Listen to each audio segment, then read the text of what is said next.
Today is March the 17th, 2020. I have been up since dark 30 and decided I needed to write a letter to Governor Mike DeWine of the state of Ohio. Here is that letter in an open format.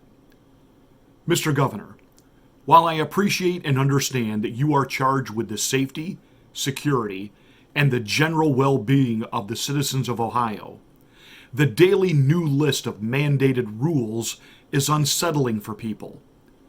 I am sure you are under tremendous pressure from the media, your opponents, and even well-meaning so-called professionals to act, to do something.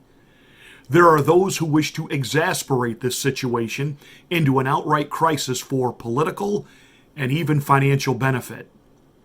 When this is over, and it passes, people will examine the actions of your administration and your public statements as to whether the public good was being done or other motives were driving these decisions, which are having devastating effects on people's lives, their children, and even their financial security.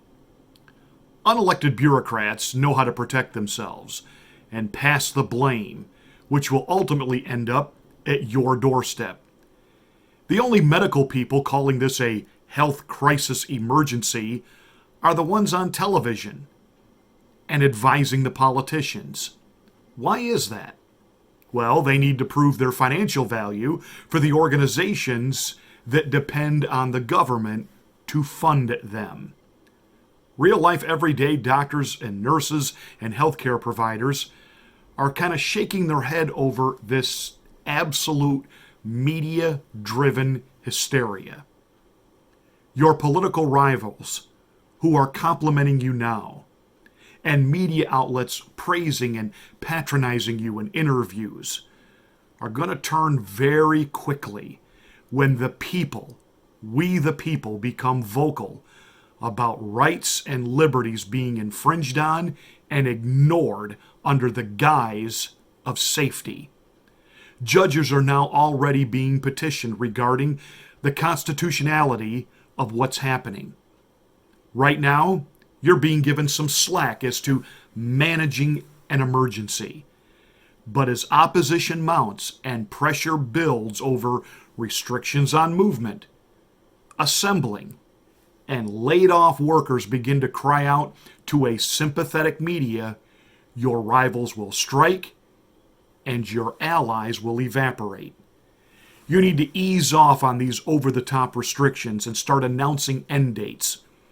2 weeks is about the people's toleration and limit. They need to see light at the end of the tunnel, and they need to stop waking up every day to new rules, new regulations, new infringements. As a minister of the gospel, as we head into Easter, let me remind you, the very same people who cheered and shouted to the Lord, Hosanna, Hosanna, Hosanna, and laid palm branches at his feet as he entered into the city of Jerusalem, 1 week later screamed, "Crucify him, crucify him, crucify him." Mr. Governor, you gained immediate media attention for being the first governor to crack down on this emergency.